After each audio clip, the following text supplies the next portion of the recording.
everybody. Thank you so much for joining. I think you're going to really enjoy this. Dr. Shaikh has been absolutely wonderful to work with. He's been a great partner. He is currently a doctor of gastro health. He works primarily in Lake Worth and Boynton Beach location as well sometimes. He's got a really interesting background. He was the chief of gastroenterology at SJRMC, and he actually pioneered the first bariatric endoscopic gastric sleeve procedure in the United States, which I think is pretty interesting. So he's been there quite some time at Gastro Health, if I'm not mistaken, has a really good reputation. I was speaking to Sharon about you, Dr. Shaikh, and she had very good things to say. So learned a little bit about his history, and he's been on our team now for, I want to say, maybe 3 or 4 months. And anything I say, it pales in comparison to what someone like Dr. Shaikh can share. So thank you so much, Dr. Shaikh, for joining us today, and take it away. All right. Well, thank you so much. Thank you to everybody for putting this together. Thank you to Bioamerica and for inFoods for allowing us to discuss this today. Obviously, please feel free to submit your questions through the chat box as needed. And I'm going to share my screen here, and we're going to start without much ado.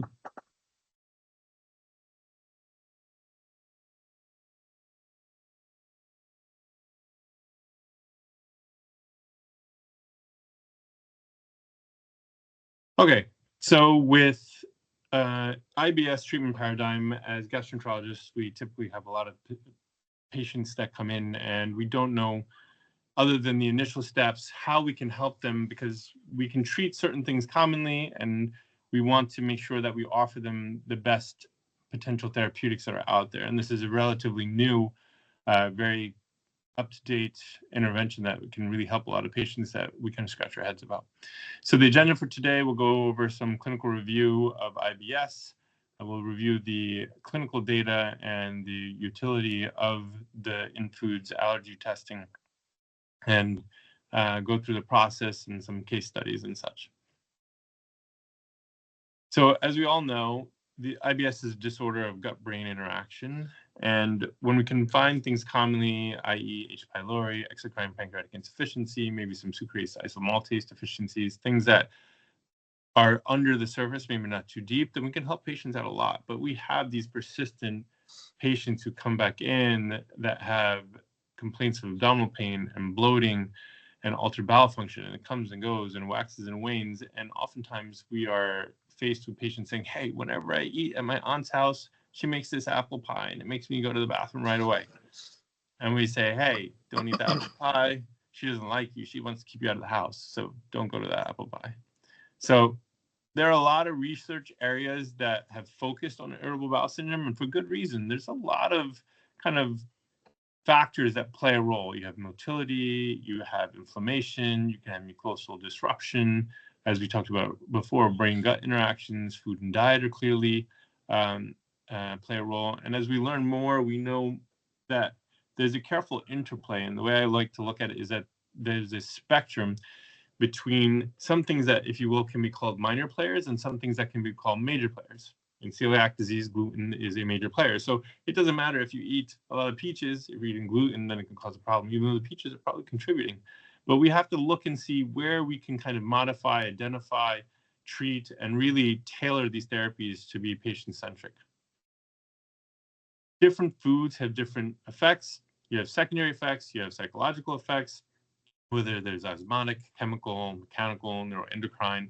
We try to tackle these, and we try and identify where we can, but inFoods has a very, very specific, unique way to help us along trying to identify where and how these are actually affecting patients. I won't belabor the points as to the other etiologies or the pathophysiology of the other diseases that can cause this, but nonetheless to say there's a lot of triggers that can be there. For IBS, most patients, 70 to 80%, can say that food triggers or exacerbates a symptom. Like I said, the apple pie, or usually what I like to see, or when I speak to patients, I say, hey, do you think you might have lactose intolerance? No, doc. No. I don't have lactose intolerance. I have no milk. Oh, that's interesting. Well, why aren't you having milk products? Oh, well, it bothers me when I have milk products. I was like, oh, what about that chocolate? What about that ice cream or that tres leches that you might be eating that you didn't realize? So foods do tend to be triggers. And if we can really help these patients tailor it outside of the ones that we know, right? We can see lactose intolerance, we can biopsy for disaccharidase deficiencies, whether it's isomaltase or sucrase in the small bowel. But what is the next step? Where can we go to try and really help tailor even further for those patients that we can't identify on first or second pass? So we get general recommendations. We say, eat your meals appropriately, don't overeat, limit things like alcohol and soda, be careful of the type of fibers you have, be careful of the sweeteners you have. But even despite these, you can go to, despite these recommendations, you nonetheless need to intervene. So you have things, i.e. a low FODMAP diet or pharmaceutical interventions, but there are pros and cons to both. FODMAP diet, I don't know how many of you have tried it, but to really implement it, tell them to avoid it, tell them to introduce it. You do it slowly over 3 days, have broccoli once this day, have broccoli 2 times this day, have broccoli 3 times that day.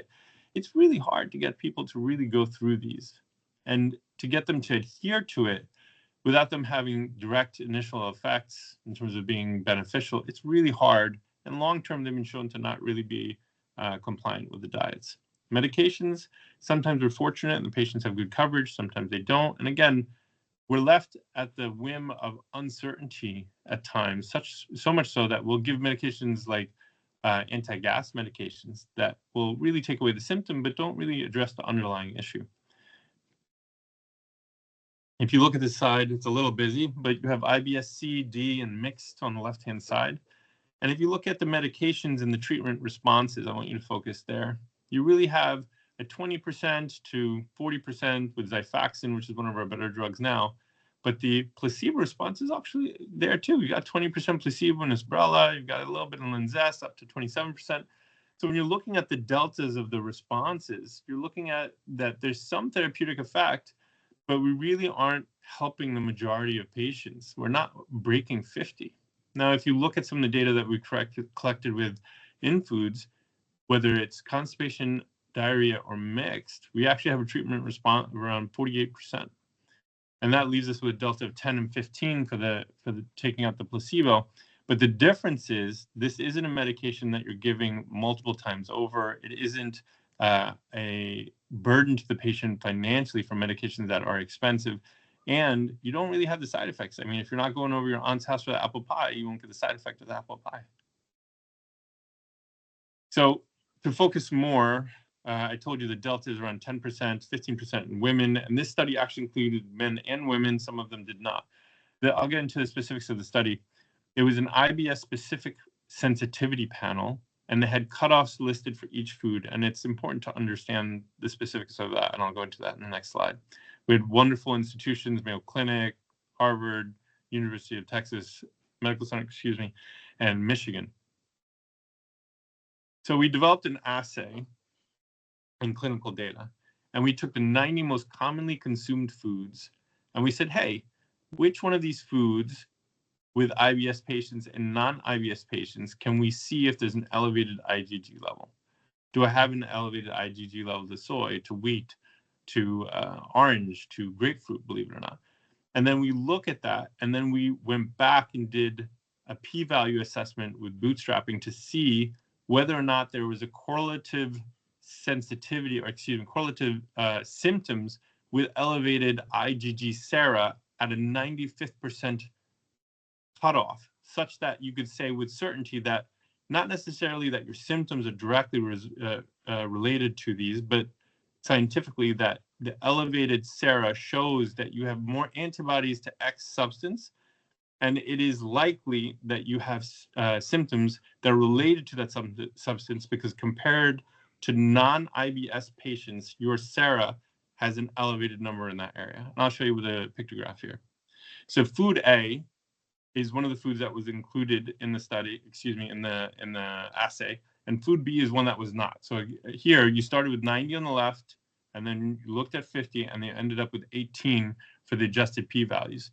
And one of the foods that made it, again, is on the left, and one of the foods that did not on the right. And what you can see in the upper tranche, you can see that there was non-IBS sera, and in the lower you have IBS patients. And on the left-hand panel on the bottom, to the right of the cutoff line, at the 95th percentile cutoff, you can see there was elevated IgG in the sera. Now, on the right was a different food. So on the right is a food where there is no difference statistically in the IgG and the SERA between the IBS patients and the non-IBS patients. And you can see that on the right-hand side, it says non-IBS and IBS, and you can see that there is no statistical significance, at least pictorially, between the graph on the top and the graph on the bottom compared to the one on the left. So they basically had a lot of foods, 90, they broke it down to 50, and then they looked and saw that this is where the statistical difference lies. And the reason it's so important to look at the overall study is that we really had a good participation of males, females. We followed them for 93.4 months, the mean. And this study was so impressive, it was actually chosen for the plenary session at the AGA. So this is really a very well done, very well thought out trial where they had randomized, double-blinded, placebo-controlled, which is what you want to see. And for example, in a patient that had a positive test to blueberries and almonds, in the treatment arm, they would eliminate them. And in the placebo arm, they would eliminate something else, not the blueberries and almonds, and they would see how their symptoms resolved. Their endpoints were to watch for p-values of subject's global assessment of relief, SGA, which is in the top green box, and the lower green box with global improvement scale.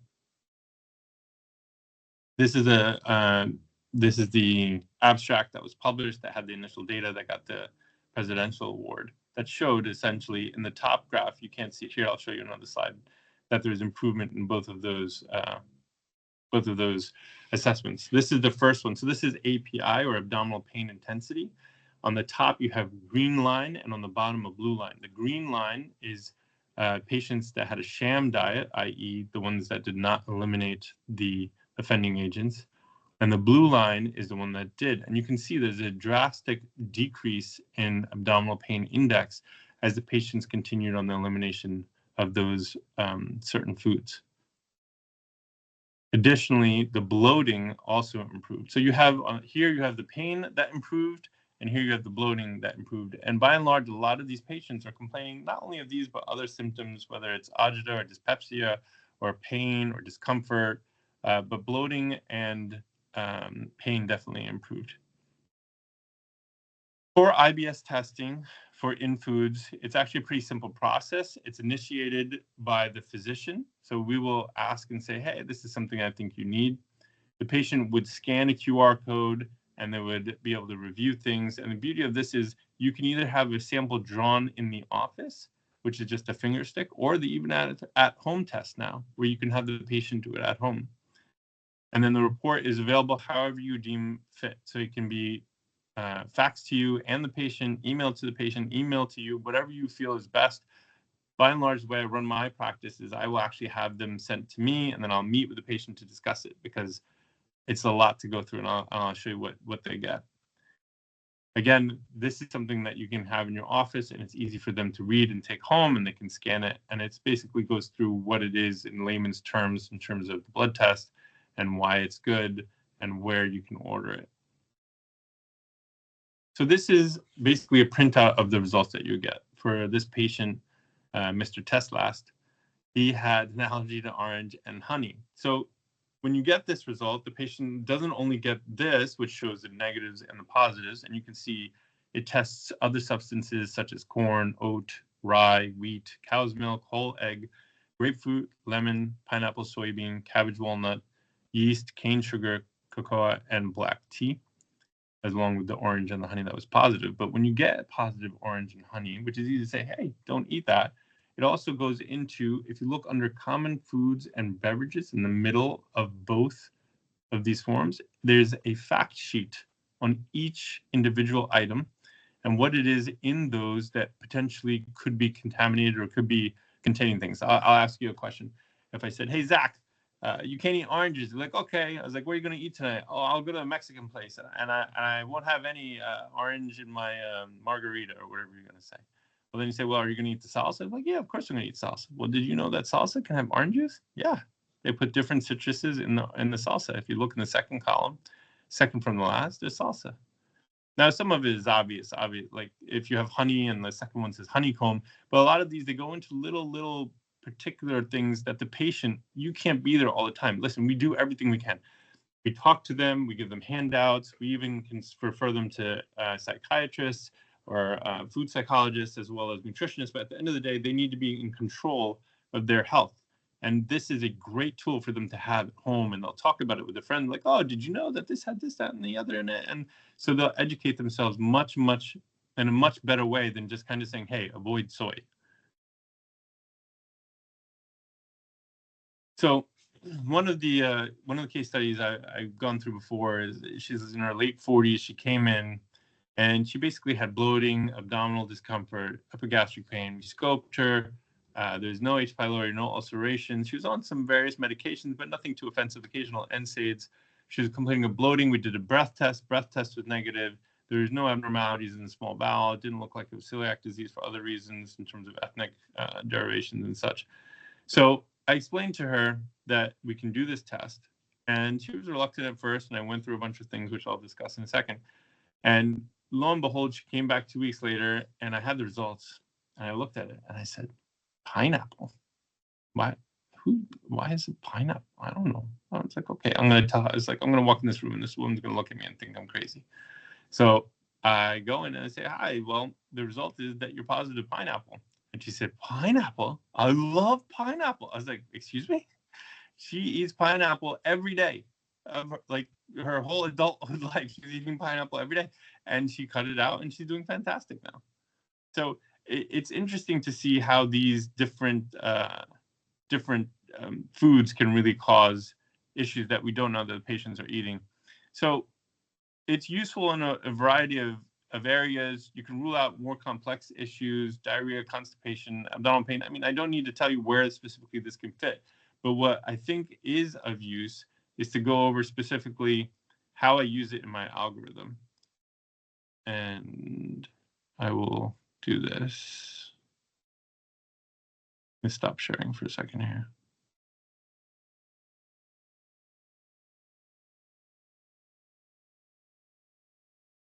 Mm-hmm. It's that one. Yeah, but it's not Yeah. Okay, I guess that's me. There I am. Okay. Can you see me? No, now we can. Now we can. Okay. Okay, that's actually much better. Okay, cool. So the way that I use the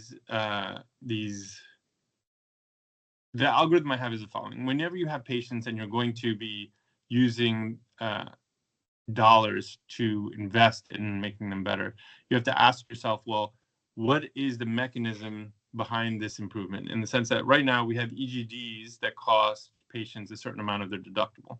And when they have to spend that money to improve their health, they want to know that it's worth the value on the other end. And so I have a conversation with my patients to try and help them understand that if you spend the money on having these testing done, then we can really better assess whether there is something specific. Because oftentimes you're not the first person that they've seen to try and address this. You're not the second or the third. This is someone that has tried various home remedies, various medications. Sometimes even with small bowel overgrowth, we give antibiotics multiple courses over just to try and help them feel better, because the first one gives them partial relief. Well, you don't know if the food that they're eating has undigested items that are causing bacteria to grow. So then you give them antibiotics, they improve, and then they come back with more symptoms. So my algorithm typically is I listen to the patient, I see what they've gone through so far. I've seen whether they have endoscopy, not had endoscopy, if they're eating all culprit medications, if they're genetically or phenotypically at any type of risk for any other etiologies. And then depending on what's covered or not covered, I may choose to do certain interventions. But I typically have used inFoods not only as a second step, but I've often used it as a first step. So I've had very educated patients who I can explain to them that, listen, this is IgG, this is SARA, this is how you have increased antibodies to certain foods. And it can be things that you typically have, but if you don't know that you have these antibodies, then you can avoid the foods. And I explained to them that even with FODMAPs and other diets, we can do kind of a random assessment of certain foods and have you stop and restart and restart. But this is kind of a one-time finger prick, gives you a lot of information that can really help. But with that, I don't know if you have any questions. I don't know if you want to reach out to other people and see if there's anything in particular that they want me to review or something else that would be helpful. Did I lose everybody? Yeah, and if you have questions, feel free to put them in the chat. Probably Yeah, the best way. That was excellent, Dr. Shaikh. Thank you. My pleasure. I think the harder part is, like, it's not so much about the data. So a lot of people say, oh, well, what's this or what's that? The data's there. The data shows that it's useful. You just have to use it in the right sense. Like, it's like a pre-test probability. You don't want to do a test that won't change your management. This is going to change your management. This is going to make you do a better job. You're going to have patients who say, hey, look, they're going to talk about the specific test. They're going to tell their friends. I've had patients who tell other patients, and then they come and they get the same test. Because up until these tests, we really didn't have, and it's not like a skin test where you go and you get an allergy panel at an allergist. This is a good, the antibodies are formed, whether it's IgG or IgA, through the mucocutaneous systems, whether it's the respiratory and or digestive tracts, the way that they can manifest immunological responses and how we can measure it in the sera and how they use the 90 to 50 to 19. This is like a silver bullet. And I like it also when you have, so let's talk a little bit about the results-oriented portion of it. If you have a patient that has orange and honey, as that one patient had, then you can give orange and honey and eliminate them, and they'll be okay. But you'll have the occasional patient that has 3 or 4 or 5 foods that can be a problem. And then how do you attack that? But what I say to them is that let's take this approach. Let's take these 4 or however many, and we'll do half. Eliminate half for a few weeks, see how you're feeling, and then reintroduce the half, and then eliminate the other half. And then you'll see whether you feel better in the beginning or the end. And if you feel better in the initial half, then eliminate one of those 2 and see how you're feeling. So you don't have to do one and then the other and then the other, because the immunopathogenesis of it is that if you're ingesting the substance, it's going to cause the symptoms. So a couple questions come on. One question is, how do you talk to patients once they get the results? Recommending a diet can help, but it's hard to get the patients to properly follow the diet. That's a great point. And I got to say that, just adding to that, this test doesn't have 20 that are positive. It's usually typically 2 to 4 that are positive, correct. right? Correct.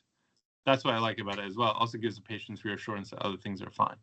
So how do you talk to patients once they get their results? So I ask patients to come in to review the results with them. Typically, I'll do this hand in hand with other results that other results that the patient needs. And I talk them through what is actually on the paper. So for you and I, when we look at the paper, it seems very obvious. Oh, this is this, that, and the other. But the patients don't know how to navigate the results. So I explain to them that it's not that you're allergic to these foods. It's that you have, your body is creating antibodies, which means there's some effect that it's having on your body that you don't like. We don't know if these are positive effects, negative effects, neutral effects. All we know is that your body has a higher level of antibodies than other people with the same kind of food exposure. So with that, then I educate them to avoid those foods. And you can actually, if you want to, you could repeat the results. If you can repeat it, this isn't something that the company has put out as formal recommendations, but you can imagine, just like with celiac disease, if you avoid gluten, or if you check the antibodies for the gluten after they've been off the diet, you can't find the antibodies. So there is a way to use it, to follow it up. There is a way to guide them on whether it's working or not. And depending on, again, the socioeconomic status of your patient, you can help educate them. Okay, let's do 1 and I'll see you in 2 weeks. And then let's do another and let's do 2 weeks. With the, I see the question here. Yes. So there are expenses that are obviously involved with the different forms of therapy, whether it's with EGDs. All EGDs have some type of copay, and the amount of expense that you have from a medication, taking Gas-X every day, or taking lubiprostone, or taking Isbrella, or taking Linzess, if you're lucky and your copay covers it, that's good.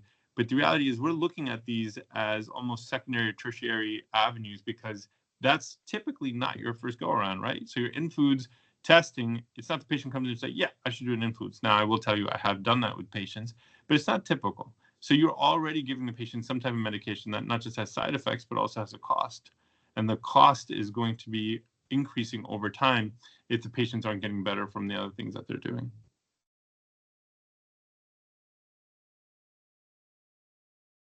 Yes. My questions went away here on the side.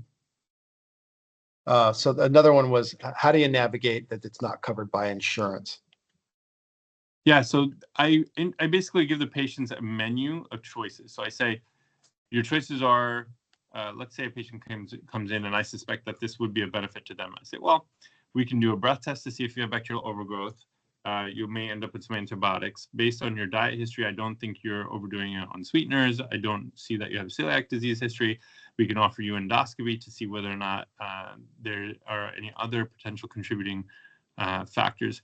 But then at the end of the day, it's usually the patients that are complaining that they're not getting better, that they've tried X, they tried Y, they tried Z. I think our mentality is typically focused on how can I give this to a patient? Let me rephrase. I think the viewpoint of a physician to help a patient oftentimes falls not only morally, but also financially. And what we end up doing is trying to say, what can I do that won't cost them something? But what we often, I think, unfortunately neglect, myself included, is the time cost of the patient's improvement while we're waiting to do things that may cost them money. And what I mean by that is we're trying all these things when this may be the silver bullet and we get them better. And even though there's a cost to it, I offer them and say, this is a menu. These are things we can do. These are things that are covered. This is not. I think this is going to be very helpful. It could be added, it could be duplicative, or it could be definitive. And we have to see which one of the algorithms would you like to go through to help you get through this or to help get you better. And oftentimes I find by empowering them with more information, they often choose to have it done because they understand that we're viewing it from an intellectual standpoint, and we're actually going to get to where we can improve them. Even if it's the negative test, then it's a checkbox and we move through that item. Awesome. Super helpful. Another message. Do you collect the sample in the office or are you using the home collection kit? So I have mid-level practitioners in my office. I will offer the patient the ability to come in and to get the sample taken at my office. I have had some international and kind of patients that are away from my office, and I offer them the at-home kit and we can have it mailed to them. So it's really just a small Q-tip sized collection. It is really important that you get the entire Q-tip moist with blood. And it's just a finger prick, put it around the Q-tip. You have to do 2 or 4 Q-tips and you send it in. So I do both. Yeah. Perfect. One more question coming up. Sure.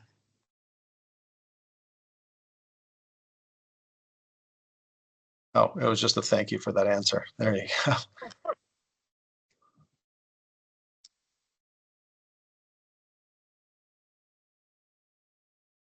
Well, Eva, maybe you can wrap it up for us. Thank you, Dr. Shaikh. We really appreciate it.